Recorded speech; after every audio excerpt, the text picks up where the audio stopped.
Imagine waking up to headlines screaming that 840,000 American jobs could vanish. This isn't a movie plot. It's the potential crisis unfolding right now, quietly, in the boardrooms of two of the world's most powerful automakers. Toyota and Honda, companies that helped build entire communities across America, are now at the center of a storm that could lead to a strategic pivot, shifting investment and future production away from the United States. This isn't just about the cars we drive. The auto industry is a pillar of the U.S. economy. From the sprawling assembly lines to the thousands of small-town dealerships, it supports millions of jobs and entire ecosystems. When it thrives, so do local schools, small businesses, and the financial stability of families. But now, the foundations of that stability are cracking. The same factories that once fueled America's industrial might are facing profound uncertainty. This isn't a simple story of a corporate retreat. It's a warning sign for the entire American economy, triggered by a volatile mix of global trade disputes and shifting market realities. The question is no longer if a crisis could happen, but why. It's on our doorstep now, and what it truly means for the future of American industry. The headline figure is staggering: 840,000. It's a number so large it's hard to wrap your head around. It represents the entire ecosystem of jobs tied to Japanese automakers in the U.S., all now facing a period of heightened risk. This isn't just about the men and women on the assembly line. The figure includes the vast network of suppliers, logistics providers, dealership employees, and all the secondary jobs that depend on a thriving auto sector. Economists have a chilling rule of thumb. For every single job lost in auto manufacturing, several more jobs in related industries can be wiped out. That's how a single shift in corporate strategy can become a regional economic disaster. While that 840,000 figure represents the cliff edge, the ground is already shaking. The turmoil is visible across the industry. Consider the American automakers, who have faced their own painful retreat after a massive but mistimed bet on an all-electric future. At its much-lauded Factory Zero in Detroit, General Motors scheduled 1,140 workers for permanent layoffs starting in January 2026, slashing production to a single shift due to slower-than-expected EV adoption. This came after a brutal year of forced overtime followed by temporary layoffs, creating a cycle of exhaustion and insecurity for workers. Ford is facing its own crisis. After sales for the F-150 Lightning cooled in 2025, the company was forced to cancel production of the all-electric model, impacting workers and taking a massive $19.5 billion charge against its EV plans. This wasn't a gentle scale-back. It was a full-blown strategic pivot away from a product that proved too expensive to build and was mismatched with real-world demand. These numbers, these specific plant names and layoff figures, are not just statistics. They are the documented, verified proof of an industry in turmoil. The 840,000 jobs connected to Japanese automakers are not a speculative fantasy. They represent the next potential domino in a crisis set in motion by forces fundamentally reshaping the global automotive landscape. The problem is real, it is immediate, and it is a harbinger of a much larger storm to come. The numbers tell one story, but the true devastation of this potential crisis is measured in human terms. It's found in the quiet desperation of a family sitting around a kitchen table, trying to figure out how to pay the mortgage after a layoff notice. When a company like Toyota or Honda, which has woven itself into the fabric of a community for decades, is forced to rethink its future, the impact is not a ripple, it's a tidal wave. For nearly 30 years, towns like Princeton, Indiana, and Georgetown, Kentucky, have built their identities around these automotive giants. Toyota, in particular, has been celebrated for its partnership with these communities, investing billions and creating thousands of stable, high-quality jobs that represented a ticket to the middle class. Now, that peace of mind is shattering. The 840,000 jobs at risk are 840,000 families facing the potential loss of their income, their health insurance, and their sense of security. The crisis extends far beyond the factory gates. It cascades through the entire supply chain, a complex web of American businesses utterly dependent on the auto giants.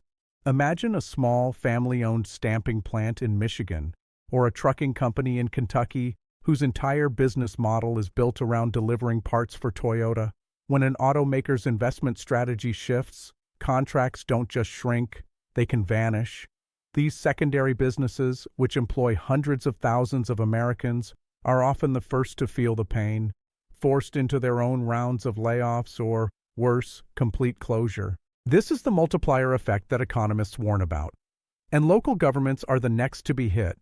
These massive automotive plants are often the primary engines of local tax revenue, funding everything that makes a community function: schools, hospitals, road repairs, and first responders. When investment dries up and the future becomes uncertain, the tax base is threatened. This isn't a new story in America, but it's one that many thought was a relic of the past. Now, it threatens a new generation of American towns in states like Ohio, Kentucky, Indiana, and Alabama, places that hitched their wagons to the promise of foreign investment. The human cost is a slow erosion of hope, the unraveling of the American dream in the very communities that once embodied its strength. To understand this crisis, you have to look beyond layoff notices and investigate the complex forces pushing us to this precipice. This isn't a simple story of corporate greed. It's a perfect storm of volatile trade policy, global economic pressures, and seismic shifts in the market. Toyota and Honda aren't acting in a vacuum. They're responding to a new and brutal reality, and their reactions are exposing deep vulnerabilities in the American auto industry. The single biggest threat forcing this potential pivot isn't happening in a factory. It's happening in Washington, D.C. The volatile and unpredictable nature of U.S. trade policy, especially tariffs, has created a high-risk environment for global automakers. When the Trump administration imposed tariffs on imported autos and parts, it sent shockwaves through the industry. Japanese automakers, in particular, have been hit hard. Honda reported that its net profit fell 42.2% in the first 9 months of its 2025 fiscal year, citing U.S. tariffs and a struggling EV market as major factors. The company's automotive division posted a significant operating loss, suffering a tariff impact of nearly 280 billion yen. Toyota projected that tariffs would cost the company over $9 billion in fiscal year 2025 alone. For a while, these companies tried to absorb the costs, but that strategy is becoming unsustainable. This creates a dangerous calculation. If it becomes too expensive or too risky to build cars in the U.S. or import parts to U.S. factories, these companies will be forced to look elsewhere. Instead of building in America, it could become more profitable for Toyota or Honda to manufacture vehicles in Asia, for example, at Toyota's planned EV facilities in Thailand or Shanghai, and simply pay the tariff to import the finished car into the U.S. market. In fact, reports from August 2025 indicated Toyota was already looking to cut costs by sourcing more parts from Chinese suppliers for its operations in Thailand.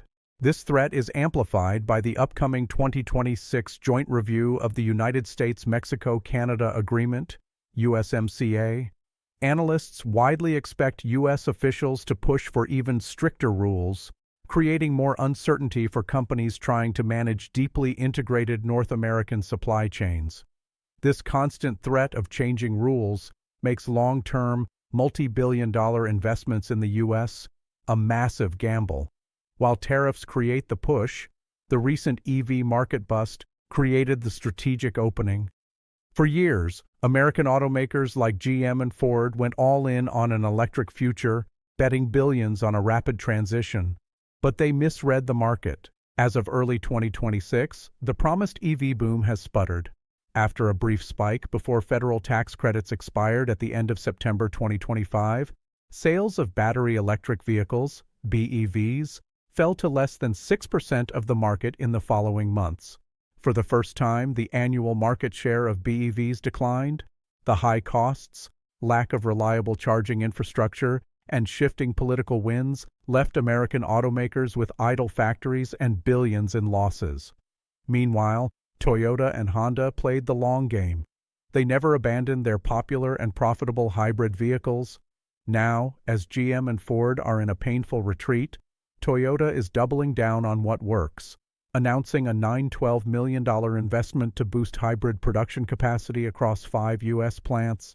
Honda, after seeing its profits hit by the EV slowdown and tariffs, is also refocusing resources on its internal combustion and hybrid models, which consumers are actually buying. This isn't a story of victory, but of pragmatism. Toyota and Honda are making cold, hard decisions about where to invest for the future. Their success with hybrids shows they follow the market, not mandates. Their reaction to U.S. tariff policy is the same. They will follow the path of greatest stability and profitability, and increasingly, that path may lead away from the United States. The strategic shifts by Toyota and Honda are symptoms of a much larger, more alarming trend: the erosion of America's competitive advantage in the global manufacturing landscape. The 840,000 jobs at risk are just the most immediate consequence.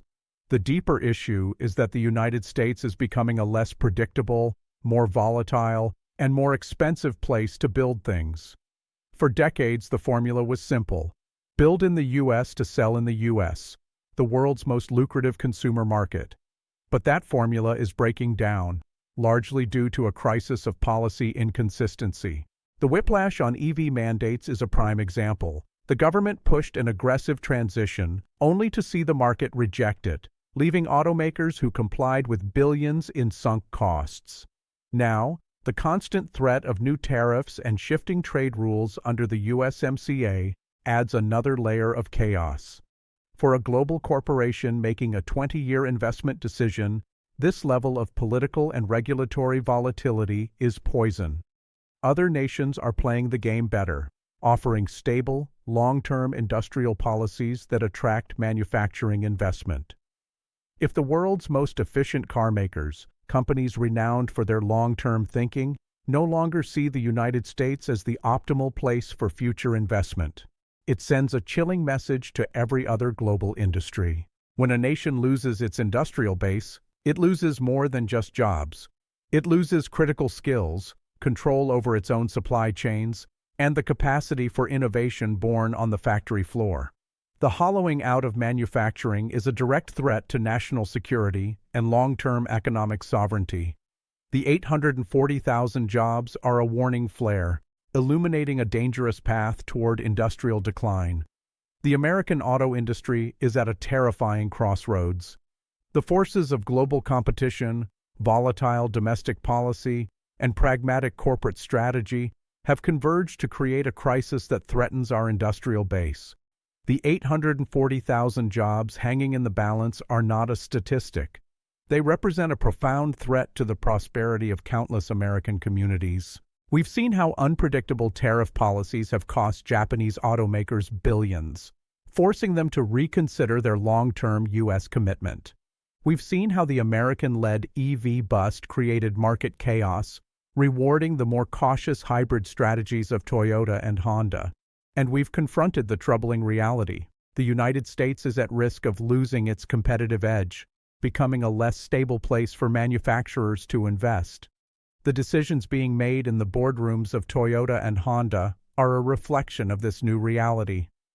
While they continue to make welcome investments in specific U.S. facilities, like Toyota's commitment to hybrid production, the larger tectonic risk created by our own trade policy is undeniable.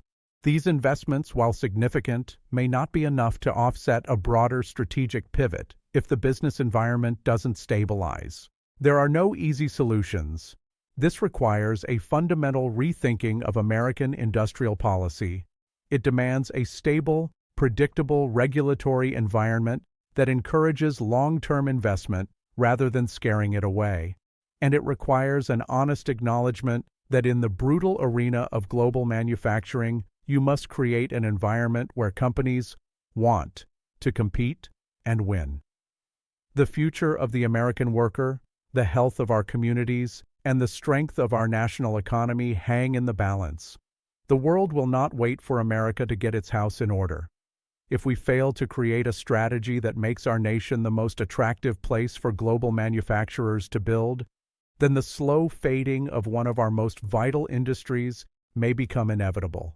The choice is ours: reclaim our industrial might, or watch as the jobs, the investment, and the future of American manufacturing are put at risk. If you believe this is a critical issue, please share this video. Spreading awareness is the first step toward demanding real change. Subscribe for more in-depth analysis of the challenges facing America. The conversation doesn't end here.